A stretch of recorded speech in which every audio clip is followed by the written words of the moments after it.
بسم اللہ الرحمن الرحیم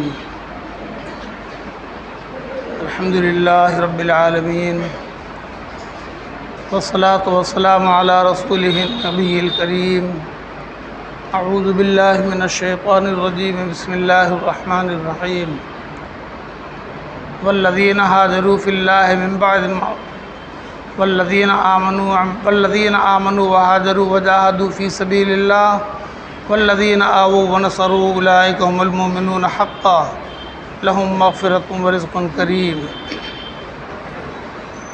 وقال تعالی ان اللہ اشتری من المؤمنین انفسهم واموالهم بان لهم الجنہ یقاتلون فی سبیل اللہ فیقتلون ویقتلون وعدا علیہ حقا فی التوراۃ والانجیل والقرآن۔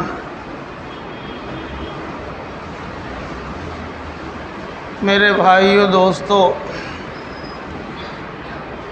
ابھی جو دنیا کے حالات ہیں اور پوری دنیا کے مسلمان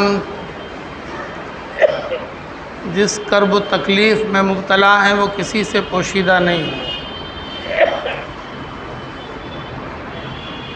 ایمان کا ایک ایسا رشتہ ہے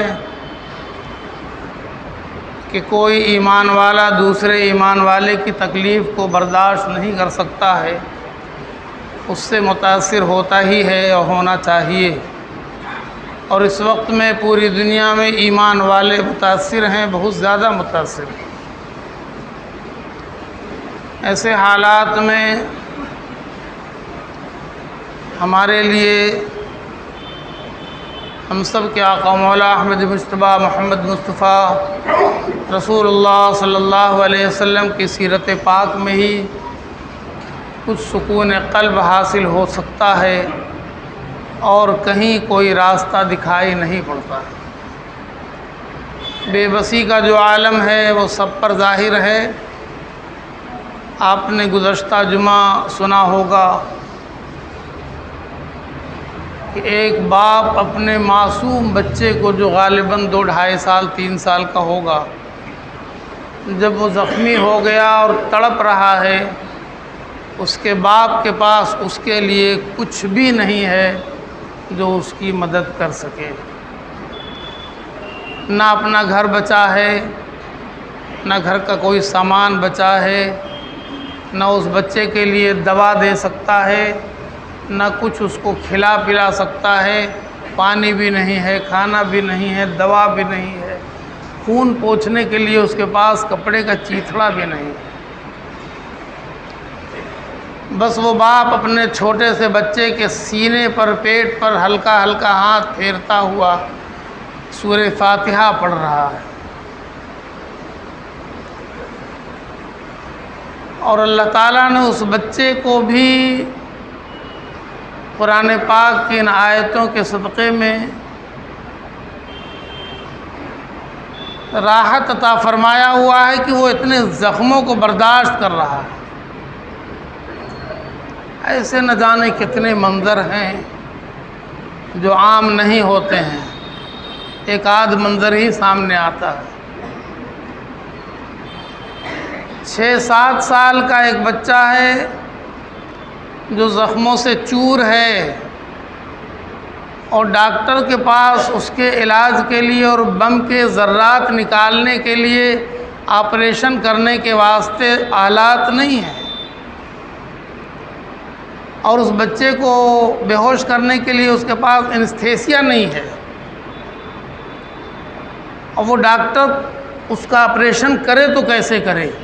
وہ ذرات جو اندر چبھ گئے ہیں اس کو نکالے تو کیسے نکالے؟ تو بچہ کہتا ہے کہ ڈاکٹر صاحب آپ اپنا کام کریں، میں قرآن پاک کی آیات پڑھتا ہوں۔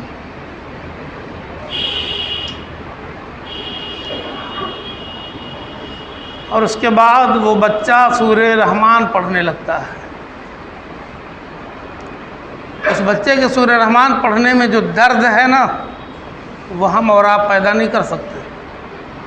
وہ درد خدائی دین ہے، جس درد کے ساتھ وہ الفاظ اس کے منہ سے ادا ہو رہے ہیں سورہ رحمان کے، کوئی بڑے سے بڑے دلاور کا کلیجہ بھی کانپ سکتا ہے۔ سیرت کی کتابوں میں پڑھتے تھے کہ حضرت علی رضی اللہ تعالیٰ عنہ کو جب دشمن نے تیر مارا اور لوگوں نے تیر نکالنے کی کوشش کیا تو نکل نہیں سکا، اتنا اندر تک چبھ گیا تھا، تو حضرت علی رضی اللہ عنہ نے فرمایا کہ میں نماز کی نیت باندھ لیتا ہوں، جب میں نماز میں مشغول ہو جاؤں تو تیر نکال لینا، مجھے پتہ بھی نہیں چلے گا، مجھے کوئی تکلیف بھی نہیں ہوگی۔ اور حضرت علی رضی اللہ عنہ نے نماز کی نیت باندھ لی اور لوگوں نے تیر کو باہر کر لیا، کھینچ لیا۔ تو یہ ایک سبق ہے ایمان والوں کے لیے کہ ان مصائب میں، ان مصیبتوں میں ہمیں پناہ ملے تو کہاں ملے، یہ پناہ مل سکتا ہے تو قرآن پاک میں، اور یہ پناہ مل سکتا ہے تو آقا نامدار صلی اللہ علیہ وسلم کی سیرت پاک۔ کچھ بتانے کی ضرورت نہیں ہے، ہم سے زیادہ آپ جانتے ہیں، ہم تو چلے اپنے سبق پر۔ اعلان نبوت کا 12واں 13واں سال چل رہا ہے۔ سرزمین مکہ میں مسلمانوں کی زندگی ایسی تنگ ہے کہ اسے زندگی کا نام دینا بھی آسان نہیں ہے۔ زندگی کے کچھ اصول ہوتے ہیں، زندگی کے کچھ ضابطے ہوتے ہیں، لیکن وہاں کوئی ضابطہ نہیں تھا، وہاں کوئی اصول نہیں تھا، وہاں صرف اور صرف ظلم کا اصول چلتا تھا اور طاقت کے ضابطے چلتے تھے۔ اور مسلمانوں کے پاس گنتی کے چند افراد تھے، حضور پاک صلی اللہ علیہ وسلم کے خاندان والے، اور کچھ پچھڑے اور بچھڑے ایمان والے تھے، اور مکہ والوں کے پاس سب کچھ تھا، پوری طاقت تھی، پوری جمعیت تھی، پورے اسلحے تھے۔ اور ان حالات میں مکہ والوں نے متفقہ رائے سے ایک فیصلہ سنا دیا کہ اب ان لوگوں کو ہماری آبادی میں رہنے کا حق نہیں ہے، یہ پہاڑ کے دروں میں جا کر رہیں۔ وہ پہاڑ کا درہ جسے شعب ابی طالب کہا جاتا تھا اور آج بھی ہے، وہ بڑا سا بورڈ لگا ہے شعب ابی طالب میں، ہم نے گھوم گھوم کر دیکھا اور اس وقت کو یاد کیا کہ 3 سال تک اللہ کے پیارے نبی لاڈلے محبوب صلی اللہ علیہ وسلم اور بوڑھی خدیجہ رضی اللہ تعالی عنہا اور آپ کے خاندان والے کس طرح رہے یہاں پر۔ اب تو اس درے میں کچھ مکانات بنے ہوئے ہیں، اب تو سڑکیں بنی ہوئی ہیں، لیکن وہ زمانہ تو نہ مکانوں کا تھا نہ سڑکوں کا تھا۔ اور اس پر سے یہ کہ ہر طرح کی پابندی کی کوئی مل نہیں سکتا ہے، کوئی انہیں کھانے کا سامان نہیں دے سکتا ہے، کوئی ان کی ضروریات پوری نہیں کر سکتا ہے، یہ باہر نہیں آ سکتے ہیں اور باہر والے اندر نہیں جا سکتے ہیں۔ اگر آپ موجودہ وقت میں دیکھنا چاہیں شعب ابی طالب کا نقشہ تو وہ فلسطین کا حماس ہے، غزہ پٹی، جو سمندر کے کنارے لمبا لمبا، آپ نے سنا کتنا لمبا چوڑا ہے، آپ کے پٹنہ سے زیادہ بڑا تو ہے نہیں۔ اور انہوں نے ڈھکیل دیا سارے تمام فلسطینیوں کو جو ایمان پر قائم تھے کہ تم اسی درے میں رہو، باہر نہیں آنا ہے۔ اب بڑی اونچی اونچی دیواریں کھڑی کر دی، اور باقی فلسطین مسلمان جو ہیں تل ابیب میں اور یروشلم میں، مسجد اقصیٰ کے اطراف میں، وہ ہیں۔ غلامی کی زندگی تو ہے، کم از کم یہ غزہ والے انہوں نے غلامی قبول نہیں کیا صہیونیوں کی۔ کہا ہم درے میں رہیں گے، ہم گھاٹی میں رہیں گے، ہم سمندر کے کنارے رہیں گے، ہم دنیا سے کٹ کر رہیں گے، ہم بے سہارا رہیں گے، مگر تمہارا سہارا تو نہیں لیں گے، ہم تم سے تو آزاد رہیں۔ اور اب تو انہی کو بولنا پڑ رہا ہے۔ اقوام متحدہ کے جنرل سیکریٹری نے مجبوراً وہ بات کہی جو سچی تھی۔ 56 سال سے یہ گھٹن کی زندگی برداشت کر رہے ہیں غزہ والے۔ ان کے سامنے ان کے مکانوں کو خالی کرایا گیا، ان کو پہاڑوں پہ بھیج دیا گیا، مکانوں پہ صہیونیوں کا قبضہ ہو۔ جو تل ابیب میں یروشلم میں ہیں ان کو بھی ایک سائڈ میں کر دیا، کہ ہمارے مارکیٹ میں نہیں آ سکتے، ہمارے محلے میں نہیں آ سکتے۔ اب وہ کون سی زندگی ہے؟ تو ہم پلٹ کر دیکھتے ہیں کہ ایسی زندگی آ چکی ہے، ایمان والوں پر ایسی زندگی آ چکی ہے۔ 3 سال تک اللہ کے محبوب ہم سب کے آقا مولا رسول اللہ صلی اللہ علیہ وسلم اپنے اہل خاندان کے ساتھ شعب ابی طالب میں محصور تھے، قید میں تھے۔ کھانے کا سامان نہیں تھا، ہر چیز پر بندش تھی۔ اب وہ درختوں کی پتیاں چوس کر زندگی گزار رہے تھے، وہ کھجوروں کی گٹھلیوں کو چوس چوس کر دن کاٹ رہے تھے، وہ پھینکے ہوئے اونٹ کے چمڑوں کو یا اور کوئی چمڑوں کو اٹھا کر دھو کر اسے کسی طرح گرم کر کے اس کو پیتے تھے پانی کو، تاکہ وہ زندہ رہ سکیں۔ آپ تصور کر سکتے ہیں کیا؟ ہم آج کے دور میں تصور نہیں کر سکتے۔ یہ قوم جس نے اپنے پیاس بجھانے کے لیے، مجھے کہنا پڑ رہا ہے مجبوراً، ان صہیونیوں کے کارخانوں کو 4 چاند لگایا ہے لوگوں نے پیپسی پی پی کر۔ یہ جتنے مشروبات ہیں، اور بڑے مسلمان بھی سڑکوں پر یوں کھڑے ہو کر ہاتھ ایسے اونچا کر کے ایسے گٹ گٹ حلق میں ڈالتے ہیں اور دنیا کو دکھلاتے ہیں کہ بھاڑ میں جائے مسلمان اور بھاڑ میں جائے اسلام، ہم تو صہیونیوں کے دل دادا ہیں، ہم صہیونیوں کو دولت بیچ رہے ہیں اور ان کی پیپسی کو حلق میں اتار رہے ہیں۔ مسلمانوں کو شرم تو آتی نہیں ان باتوں پہ؟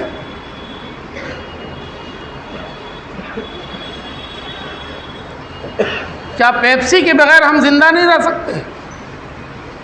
صہیونیوں کے کارخانوں بنے ہوئے مشروبات کے بغیر ہم زندہ نہیں رہ سکتے؟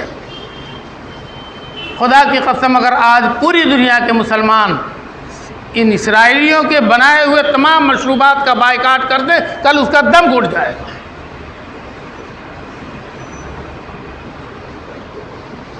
لیکن مسلمان تو ان کا لباس پہن کر ان کی محبت جتا رہے ہیں کہ دیکھو ہم تو پکے، نعوذ باللہ من ذالک، ہم تو پکے یہودیوں کے نقال ہیں۔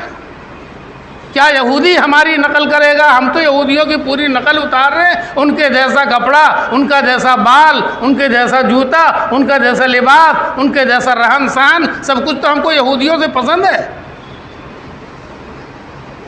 وہ کیوں نہیں سر پہ چڑھے گا کہ جب ہم نے تمہیں اپنا ظاہر بنوا دیا، تم ہمارے طرح ہو گئے، تمہارا دل بھی ہماری طرح ہو جائے۔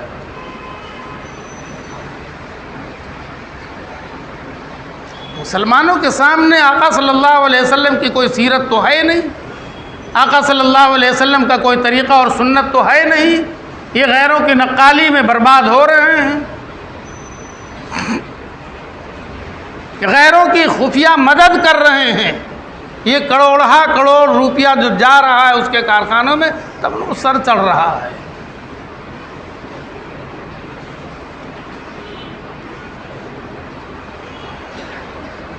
سرکار دو عالم رسول اللہ صلی اللہ علیہ وسلم نے 3 سال کی صعوبتوں کو برداشت فرمایا، لیکن کبھی بھی ان کے سامنے مدد کے لیے گہار نہیں لگایا، ہاتھ نہیں پھیلایا۔ اللہ کی مدد آ گئی، ان کا معاہدہ ختم ہوا، اور حضور پاک صلی اللہ علیہ وسلم سب لوگوں کے ساتھ باعزت پھر آ گئے پہاڑ وہ وطن شہر کے اندر۔ لیکن ان کے ظلم کا سلسلہ کبھی رکا نہیں۔ یہ بتانا تھا مسلمانوں، دنیا کی زندگی تمہاری عیش و آرام کی زندگی نہیں ہے، اب دنیا سجن للمومن، دنیا تو ایمان والے کا قید خانہ ہے۔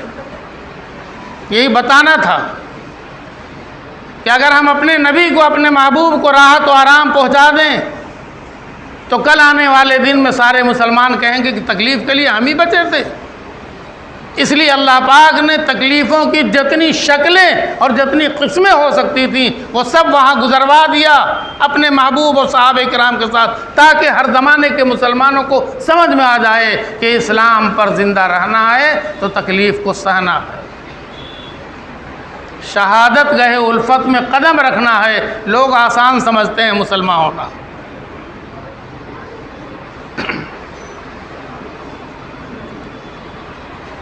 سلسلہ ظلم کا چلتا رہا، پھر اللہ پاک نے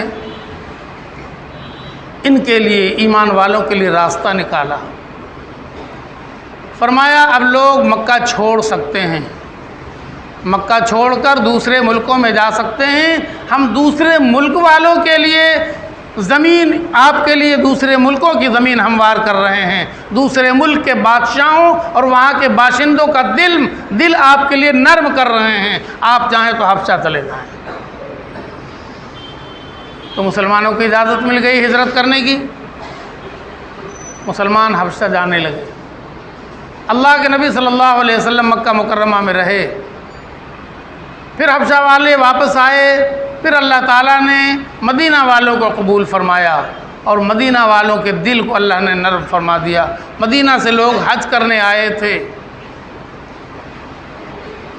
قریب 70 آدمی، اور ان کے دل میں پہلے سے ایمان کی روشنی آ چکی تھی۔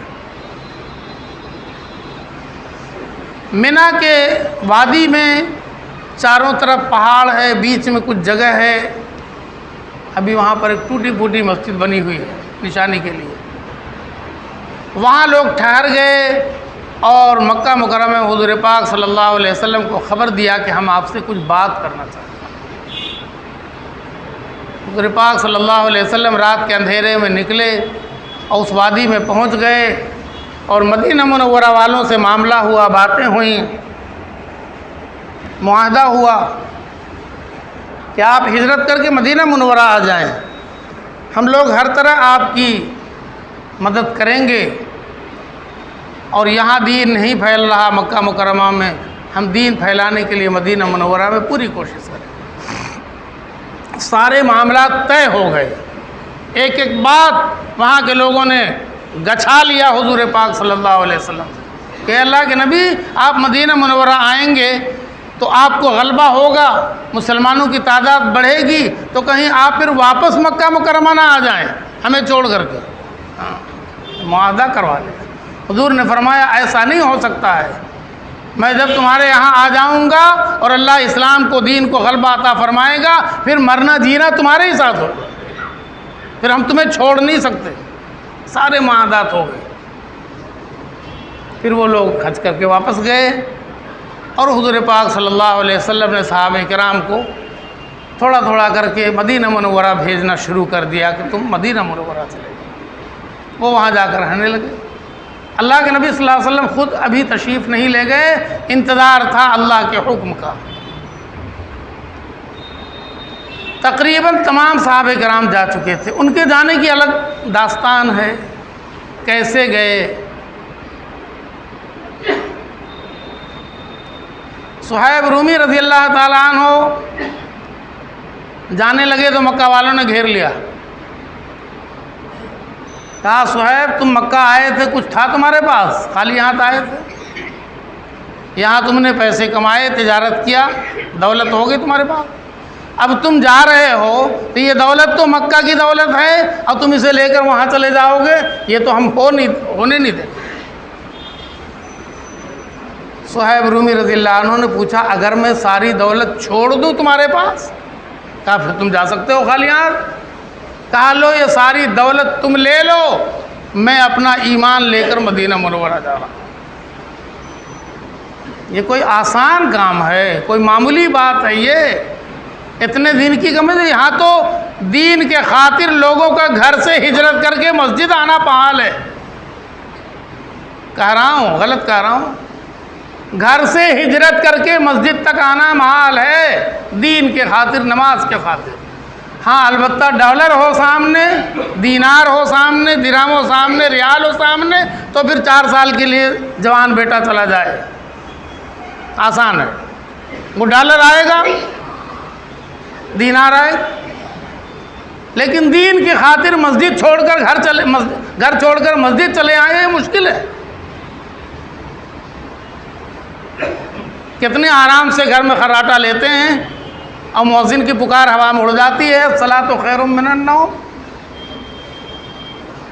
ورنہ اگر مسلمانوں کے دل میں یہ بات آ جائے کہ وہ تو مکہ چھوڑ کر مدینہ چلے گئے دین کے خاطر، ہم کیسے مسلمان ہیں کہ نماز کے لیے گھر نہیں چھوڑ سکتے، تو مسجد میں جگہ نہیں ملے گی فجر کی نماز پر۔ لیکن یہ بات ہے کہاں ہے؟ صہیب رومی رضی اللہ عنہ نے سب دے دیا اور خالی ہاتھ مدینہ منورہ چلے گئے۔ سرکار دو عالم رسول اللہ صلی اللہ علیہ وسلم کو یہ خبر ملی تو حضور کی زبان مبارک سے 3 مرتبہ یہ لفظ نکلا، ربح صہیب، ربح صہیب، ربح صہیب۔ صہیب جیت گیا، صہیب کامیاب ہو گیا، صہیب فلاح پا گیا۔ اور پھر اللہ تعالیٰ خوش ہوئے، اتنا خوش ہوئے اللہ تعالیٰ نے کہ قیامت تک کے لیے قرآن پاک اتار دیا، ان اللہ اشترى من المؤمنین انفسهم واموالهم بان لهم الجنہ۔ بے شک اللہ تعالیٰ نے خرید لیا ہے ایمان والوں سے ان کی جانوں کو، ان کے مالوں کو جنت کے بدلے۔ ان کا ایمان اتنا پختہ ہے کہ یہ میری جان اپنی نہیں، یہ تو اللہ کی ہے، اللہ جہاں چاہے استعمال کر لے، یہ مال میرا نہیں ہے، یہ اللہ کا ہے، اللہ جہاں چاہے اس کا استعمال کر لے۔ ہمارے لیے تو اللہ تعالیٰ نے جنت بنا دیا، بس ہمیں تو جنت چاہیے۔ اور پھر اللہ نے تعریف فرمایا، یقاتلون فی سبیل اللہ، وہ لوگ ہیں کہ جی کھول کر اللہ کے راستے میں قتال کرتے ہیں۔ جب جنت ہی پہنچنا ہے تو جو راستہ جنت کے لیے اللہ چنیں گے ہم اس راستے کو اپنائیں گے۔ یقاتلون فی سبیل اللہ، اللہ کے راستے میں خوب قتال کرتے ہیں۔ فیقتلون ویقتلون، یا تو وہ اس کو قتل کر دیں گے یا وہ ان کو قتل کر دے گا، کچھ تو ہوگا۔ وعدن علیہ حقا فی التوراۃ والانجیل والقرآن، اللہ کا وعدہ یہ حق ہے، قرآن میں بھی ہے، توریت میں بھی ہے، انجیل میں بھی ہے۔ ایک ایک صحابی کی الگ الگ تاریخ ہے۔ ابو سلمہ رضی اللہ تعالیٰ عنہ ہجرت فرما رہے ہیں، ایک اونٹ ہے، بیوی پیچھے بیٹھی ہیں، بچہ گود میں ہے، تھوڑا سا سامان ہے دائیں بائیں لٹکا ہوا ہے، اللہ کے رام پر ہجرت کر کے مدینہ منورہ جا رہے ہیں۔ مکہ والوں کو خبر ہوئی، گھیر لیا راستے میں کہ اچھا ابو سلمہ جان بچا کر بھاگے؟ کہا جان بچا کر نہیں بھاگے، ایمان بچا کر جا رہے ہیں، تم میرے ایمان کے دشمن ہو، جان کی ہمیں کوئی پرواہ نہیں۔ کہا تم جا سکتے ہو، یہ عورت تو مکہ کی ہے، ہم جانے نہیں دیں گے۔ اب آپ سوچ سکتے ہیں کہ بیوی چھینی جا رہی، کیسا دل گردہ ہوگا جو برداشت کر لے گا، ہے نا؟ رفیقہ حیات کہتے ہیں جس کو، وہ چھینی جا رہی۔ آمنے سامنے بیوی کی طرف نظر دوڑایا کہ وہ کیا کہنا چاہتی ہے۔ بیوی نے شوہر کو دیکھا، آنکھوں آنکھوں میں بات ہو گئی کہ ایمان زیادہ قیمتی ہے، آپ جاؤ، میرا اللہ مالک۔ اتر گئیں، مکہ والوں کے ساتھ ہو گئیں، کہا مجھے لے جانا چاہتے چلو میں اپنے گھر جا رہی ہوں، ان کو تو جانے دو۔ وہ بچے کو لے کر آگے بڑھے، پھر گھیرا لوگوں نے راستے میں، کہا یہ بچہ ماں کے بغیر کیسے رہے گا، تم کو جانا جاؤ، بچہ تو ماں کے پاس رہے گا۔ اب بچے کو دیکھتے ہیں، اس کا پیار سامنے آتا ہے، بچے کو بھی حوالہ کر دیا، پھر آگے راستہ روکا، کہا جو کچھ بھی تمہارے پاس ہے وہ بھی چھوڑ دو، اس لیے کہ یہ سب مکہ کا مال ہے، مدینہ نہیں جا سکتا۔ کہا یہ بھی لے لو۔ بیوی بھی چھوٹی، بچے بھی چھوٹے، مال بھی چھوٹا، اب اکیلا ایک جان بچی ہے، اسے لے کر مدینہ منورہ ہجرت کر گئے۔ ایسی تاریخ موجود ہے اسلام پر زندہ رہنے والوں کی، اسلام کی حفاظت کرنے والوں کی ایسی تاریخ موجود ہے۔ یہ تاریخ دیکھ کر تو ہمارے سامنے کی ساری قربانیاں کم پڑ جاتی ہیں۔ قربانی کے بغیر تو ایمان نہیں ہے، اور قربانی کے بغیر تو اسلام نہیں ہے۔ غنیمت ہے کہ اللہ تعالیٰ ہم جیسوں کا امتحان نہیں لے رہے ہیں، یہ اس کا کرم ہے، ورنہ وہ اگر ہمارے ایمان کا امتحان لینے لگے تو وہ ایسا فلسطین تو پوری دنیا بن سکتا ہے۔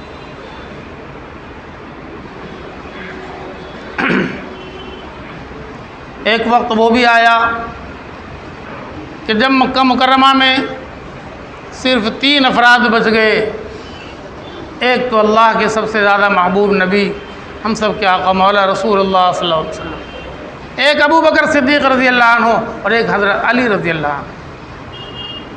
ابو بکر صدیق رضی اللہ عنہ بار بار پوچھتے تھے کہ حضور میرے لیے کیا حکم ہے، تو حضور فرماتے تھے کہ جلدی مت کرو، جلدی مت کرو، شاید اللہ تعالیٰ تمہارے لیے کوئی اچھا رفیق سفر چن لے، بتا دے۔ تو ابو بکر صدیق رضی اللہ عنہ رک جاتے تھے، ان کا دل تو پہلے سے مچل رہا تھا کہ ہم بھی چلے جائیں۔ ظلم بڑھتا گیا، ظلم نے وہ مقام پا لیا جو اس کی آخری حد ہوتی ہے نا، ہر چیز کی آخری حد ہوتی کہ نہیں ہوتی، ظلم کی بھی آخری حد ہے۔ یہ کہاں تک جائیں گے اسرائیلی؟ ان کے ظلم کی بھی کوئی حد ہوگی، پھر اللہ ان کو وہ سبق سکھائے گا کہ دنیا دیکھے گی انشاءاللہ۔ وہ ابھی کر رہے ہیں ظلم، کسی کی نہیں سن رہے ہیں، غرور ایسے ہی بولتا ہے، جو مغرور ہوتا ہے نا وہ ایسے ہی بولتا ہے، ایسا ہی کرتا ہے، اور پھر مغرور کا سر نیچا ہوتا ہے، وہ گرے گا اندھے منہ انشاءاللہ تعالی۔ جو اس کا برا حشر ہوگا وہ دنیا دیکھے گی۔ آج فلسطین یروشلم کا ایک یہودی عالم ربی کہتا ہے کہ پورا فلسطین دے دو ان مسلمانوں کو، چھوڑ دو ان کے مکانات، تم لوگوں نے قبضہ کی۔ یہودی عالم جو چپکی سی ٹوپی یہاں ساٹے رہتا سر کے اوپر، وہ بول رہا وہاں فلسطین میں۔ انشاءاللہ وہ وقت بھی آنے والا ہے، فلسطینیوں کو ان کی زمین ملے گی۔ اب جتنی قربانی مقدر میں لکھی ہوگی اللہ کو پتہ ہو جائے گا۔ وہ وقت آ گیا جب مکہ والوں نے آخری فیصلہ کر لیا کہ آج کی صبح کے بعد، آج کی رات کے بعد، کل صبح سے مکہ میں کوئی جھگڑا نہیں ہوگا۔ ہم قصہ تمام کر دینا چاہتے ہیں، اور تمام قبیلوں کے نوجوانوں کو اکٹھا کر لیا۔ بموں کا زمانہ نہیں تھا، راکٹ کا زمانہ بھی نہیں تھا، تلوار اور تیر کا زمانہ تھا، اور ترکیب یہ نکالی جو اب یہاں آپ دیکھتے ہوں گے کہ وہاں کے اسرائیلیوں کے ہر نوجوان کو فوج میں ٹریننگ لینا ہے۔ مسلمانوں، سچی بات یہ ہے کہ ہمیں تو غلیل چلانا بھی نہیں آتا۔ ہمارے گھر میں سب کچھ ملے گا، ٹی وی، بیوی، وی سی آر، پتہ نہیں کیا کیا ہوتا، سب ملے گا، ایک عدد لاٹھی نہیں مل سکتی، ایک عدد لاٹھی ہمارے گھروں میں نہیں ملے گی۔ یہ ہماری تہذیب کے خلاف ہے۔ جبکہ لاٹھی لے کر چلنا حضور پاک صلی اللہ علیہ وسلم کی سنت ہے، لاٹھی پکڑ کر ممبر پر کھڑے ہو کر خطبہ پڑھنا حضور پاک صلی اللہ علیہ وسلم کی سنت ہے، مگر مسلمانوں کو یہ پسند نہیں ہے، یہ تہذیب پسند نہیں، کیا ہے اولڈ ایج کی بات کر رہے ہیں۔ پھر کیا ہے آپ کے گھر میں؟ آج اس نے قانون بنا دیا اسرائیلی نے کہ ہر 18 سال کی بعد سے لے کر اس کے اوپر والے کو فوج کی ٹریننگ لینا ہے اور اس کو اسلحہ رکھنا ہے۔ آج جو ریزرو فوج کہلاتی ہے نا، وہ سب وہی ہے، کئی لاکھ کی تعداد میں، سب کو لا کر کے غازہ پٹی کے باہر کھڑا کیا ہوا ہے، وہ سب وہاں کے نوجوان ہیں۔ اسی طرح مکہ مکرمہ میں ہر قبیلے کے نوجوان کو بلا لیا مکہ والوں نے، قریش والوں نے، کہا تلوار نکالو اور رات کو گھر گھیر لو، صبح یہ نکلیں گے نماز پڑھنے کے لیے اندھیرے میں، حرم شریف جاتے ہیں عبادت کرنے کے لیے، سر قلم کر دینا، اور سارے کن سے بدلہ لیں گے، ہر قبیلے کا نوجوان جب آپ کو نعوذ باللہ من ذالک قتل کرنے کے لیے میدان میں کود پڑے گا، کس سے بدلہ لیں گے؟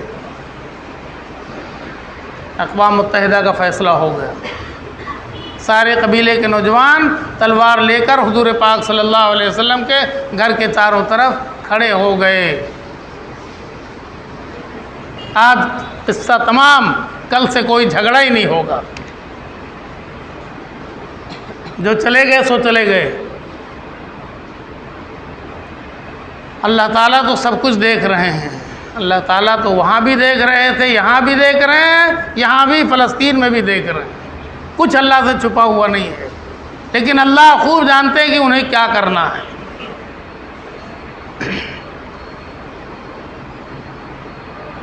اللہ تعالیٰ نے اپنے محبوب صلی اللہ علیہ وسلم کو فرمایا کہ کل صبح آپ کو، رات ہی میں آپ کو یہاں سے نکل جانا ہے۔ تو حضور پاک صلی اللہ علیہ وسلم دن ہی میں ابو بکر صدیق رضی اللہ عنہ کے گھر آئے۔ یہ ادھر ہے، مسفلا کے ایریا میں مکان ہے، بن داؤد سے آگے بڑھ کر کے حضور کا گھر ادھر ہے، ابو بکر رضی اللہ عنہ کا گھر ادھر۔ ہاں، حضور نے فرمایا کہ ابو بکر تیار ہو جاؤ، آج رات میں نکلنا ہے۔ ابو بکر رضی اللہ تعالیٰ عنہ پہلے سے تیار تھے، مگر ساتھی کا انتظار تھا۔ پوچھا الصحبۃ یا رسول اللہ، ساتھ میں کون ہوگا؟ تو حضور نے فرمایا میں۔ اب تو ابو بکر صدیق رضی اللہ عنہ کی خوشی کا کوئی ٹھکانہ نہیں تھا، رو پڑے ہمارے خوشی کی کہ حضور ہمارے ساتھ ہوں گے ہجرت کے سفر میں، رو پڑے۔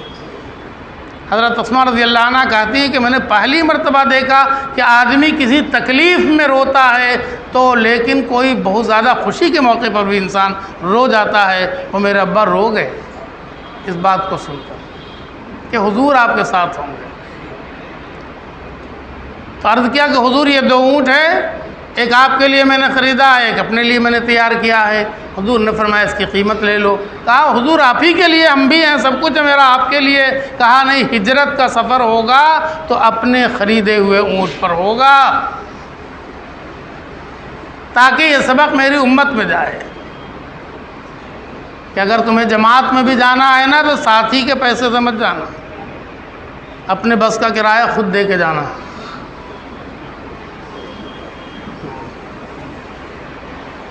بات طے ہو گئی۔ رات کو جب آپ صلی اللہ علیہ وسلم کا گھر گھیر لیا گیا برے ارادے سے، مکہ والے آپ کے بارے میں برا ارادہ رکھتے ہیں، نعوذ باللہ قتل کر دینے کا، اور آپ صلی اللہ علیہ وسلم مکہ والوں کی فکر فرما رہے ہیں کہ ان کی امانت میرے گھر میں موجود ہے، اس کا کیا ہو۔ ان مکہ والوں نے ہمارے گھر میں اپنا سونا، اپنی چاندی، اپنا پیسہ رکھ رکھا ہے، وہ مجھے امین کہتے ہیں، امانت دار سمجھتے ہیں، اور میں چلا جاؤں تو کیا ریکارڈ بنے گا مکہ میں، کیا تاثرات قائم ہوں گے کہ یہ اللہ کے نبی کا دعویٰ کرتے تھے اور ہماری امانت ہی کھا گئے۔ آئے ہائے، آج کے امانت دار بھی کیا سوچتے ہوں گے کہ امانت پر تو ہمارا حق بنتا ہے، نعوذ باللہ۔ حضور کو فکر ہے کہ مکہ والوں کی امانت کا کیا ہوگا، ان کا ارادہ اتنا خطرناک ہے۔ پھر حضور نے حضرت علی رضی اللہ عنہ کو فرمایا کہ میں تو نکل جاؤں گا، تم اس چادر کو اوڑھ کر سو جاؤ، اور کل صبح ان کی امانتیں جس پر سب کا نام لکھا ہوا ہے ان کے گھر جا جا کر ان کی امانت پہنچا دو، اور اس کے بعد تم بھی مدینہ منورہ ہجرت کر کے آ جاؤ گے۔ اکیلے حضرت علی رضی اللہ عنہ کو مکہ مکرمہ میں حضور نے چھوڑ دیا، جو آپ کے بہت دل کے قریب تھے۔ اور رات کے اندھیرے میں ابو بکر صدیق رضی اللہ عنہ کے گھر نکلے، جا رہے ہیں، اور دیکھا کہ یہ سب تلوار لیے کھڑے ہیں، تو اللہ تعالیٰ نے فرمایا کہ میرے محبوب، ان عقل کے اندھوں کی آنکھوں کو اندھا کرنا میرے لیے بہت آسان ہے، آپ مٹی اٹھائیے، قرآن پاک کی آیت پڑھیے، وَجَعَلْنَا مِن بَيْنِ أَيْدِيهِمْ سَدًّا وَمِنْ خَلْفِهِمْ سَدًّا فَأَغْشَيْنَاهُمْ فَهُمْ لَا يُبْصِرُونَ۔ آپ کے درمیان، ان کے درمیان ہم نے دیوار کھڑی کر دیا ہے، آپ مٹی ان پر پھینک دیجئے، وہ اندھے ہو جائیں گے، کچھ نہیں دیکھیں گے، آپ آرام سے نکلیے۔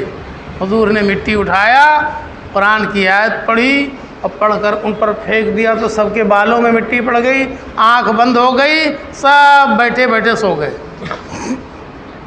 آرام سے حضور نکلے، ابو بکر صدیق رضی اللہ عنہ کے گھر گئے، وہاں سے اونٹ پر سوار ہوئے اور غار سور کی طرف نکل پڑے۔ یہ آرام سے سوئے رہے. جب صبح کے وقت میں ان کی آنکھ کھلی تو دیکھا کہ یہ سر میں مٹی کدھر سے آ گئی. کچھ سمجھ نہیں آیا. کہا کہ ابھی تک یہ نکلے نہیں ہیں. تو بہت رات کو عبادت کرنے کے لیے جاتے تھے حرم شریف, یہ ابھی تک نکلے نہیں ہیں. تو کوئی دیوار پر چڑھ کر ایسے جھانکتا ہے تو دیکھا کہ کوئی تو ہے سویا ہوا اندر میں. تو یہ سوتے تو ہیں نہیں, یہ تو رات کے اندھیرے میں نکلتے ہیں عبادت کے لیے. اندر کود گیا کوئی اور چادر ہٹایا تو دیکھا کہ حضرت علی رضی اللہ عنہ سو رہے. اب ان کا غصہ جو پاؤں میں تھا وہ سر میں آ گیا. کہا میرا شکار ہی نکل گیا. ہم جس کے لیے رات بھر ان کے دروازے پہ کھڑے رہے استقبال کرنے کے لیے تلوار کھول کر, وہ تو ہیں نہیں. تو پوچھا ہے نا محمد صلی اللہ علیہ وسلم کہاں ہیں؟ حضرت علی رضی اللہ عنہ نے فرمایا مجھے نہیں پتا کہاں ہیں. اور کیا پتا تھا کہ علی رضی اللہ عنہ کچھ نہیں پتا, حضور نے یہ بتایا نہیں تھا کہ میں کہاں جا رہا ہوں, مجھے نہیں پتا. جھلا گئے. یہ بات مکہ میں پھیل گئی کہ وہ تو ہاتھ سے نکل گئے, ہماری ساری سازشیں دھری کی دھری رہ گئیں, پلاننگ فیل.